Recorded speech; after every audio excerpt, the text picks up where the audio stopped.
Mais en même temps, ça y est, le chrono est en train de s'enclencher. Nous allons connaître d'ici quelques instants les résultats de ces élections européennes, extrêmement importantes. Je vous rappelle qu'on a voté la dernière fois en 2019 pour ces élections européennes. Il s'agit d'envoyer 81 eurodéputés français au Parlement européen. Est-ce que les équilibres du Parlement européen vont être bouleversés par le vote qui viendra des pays de l'Union? C'est ce que nous allons découvrir tout au long de cette soirée. Voilà, il est pratiquement 19h59. Dans moins d'une minute, les résultats donc de ces élections européennes 2024 sur CNews et sur Europe 1.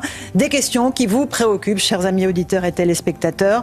Quel score pour le Rassemblement national? Jordan Bardella va-t-il arriver en tête et réaliser un score historique pour son parti? Qui arrivera en deuxième position? La liste soutenue par Emmanuel Macron va-t-elle se maintenir ou dépasser celle de la gauche incarnée par Raphaël Glucksmann? Va-t-il y avoir des surprises, des résultats inattendus? On avait les tendances sur les intentions de vote qui sont restées assez stables tout au long de ces dernières semaines, tout au long de ces derniers mois. Il n'y a pas eu de décrochage de tel ou tel parti, mon cher Pierre Devineau. Et c'est pour ça que ce que nous allons découvrir dans un instant, avec nos journalistes, nos équipes sur le terrain, avec nos invités en plateau qui ont été brillants dans cette première partie où il ne fallait rien dire, garder le secret sur tous ces résultats que nous avons eu assez tard d'ailleurs.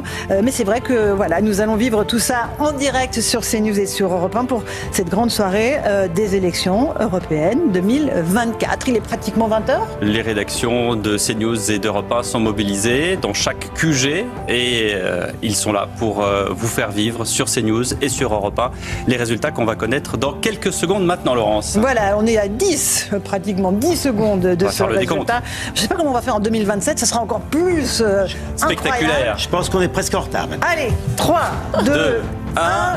Il est 20h, voici les premières estimations de ces élections européennes. Sur CNews et Europe 1, Bruno Jambard, Opinionway, allez-y, vous avez la parole.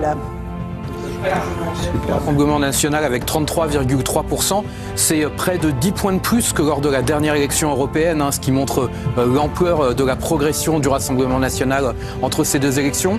En seconde position, la liste de Valérie Hayé à 15,1%, suivie de celle de Raphaël Glucksmann à 13,9%. Donc visiblement, Raphaël Glucksmann n'a pas réussi à dépasser la liste de Valérie Hayé qui l'a suivie pendant toute la campagne.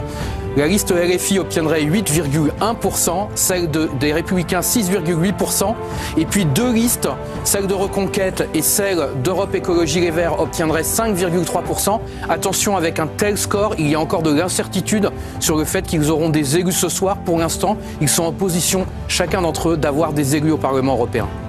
Beaucoup Bruno Jambard, Opinionway, donc marge d'erreur pour Marion Maréchal, Reconquête, Europe Écologie Les Verts, Madame Toussaint, mais ce score, Louis de Ragnel, bonsoir, avec Jordan Bardella à 33,3% selon nos estimations, on le rappelle, c'est 10 points de plus qu'en 2019, une progression historique pour le Rassemblement national. C'est un raz-de-marée, c'est un chiffre totalement inédit pour le Rassemblement national, et puis c'est aussi une douche froide, c'est un échec, c'est une catastrophe politique pour le camp de la majorité qui perd quand même 8 points, donc vous avez plus 10 pour Jordan Bardella, moins 8 pour la liste de la majorité. Donc c'est quelque chose qui aura des conséquences politiques très fortes. C'est sans doute une des raisons pour lesquelles Emmanuel Macron prend la parole ce soir. Et ce qu'on observe quand on rentre un peu dans le détail de certains résultats dans certaines circonscriptions, eh bien c'est en fait un effondrement du socle électoral d'Emmanuel Macron au profit aussi donc de deux listes. Donc le Rassemblement national, on en a parlé, et puis au profit de Raphaël Glucksmann, donc la liste PS Place Publique, donc qui fait un résultat entre 14,4%. Donc c'est plus de 2 fois plus que son score lors des dernières élections européennes de 2019. Donc c'est aussi un résultat qui va devoir être analysé. On a un trio de tête, donc Jordan Bardella, Valérie Hayé, Monsieur Glucksmann qui n'a pas réussi à dépasser la tête de liste Renaissance. On a le parti présidentiel qui fait 2 fois moins que la liste du Rassemblement national. On est en plateau avec, nous sommes avec Annie Genevard, secrétaire générale des Républicains, député du Sénat, c'est avec nous. Geoffroy Lejeune nous a rejoint, Mathieu Vallet, bonsoir à vous, pour le Rassemblement national, et Maud Bréjon qui nous a rejoint, député Renaissance. Bonsoir. Merci à vous. Peut-être une première réaction avant que tous les discours politiques ne se déroulent en direct sur nos antennes. On nous confirme d'ailleurs une prise de parole du président Macron. Que va-t-il dire, Maud Bréjon ?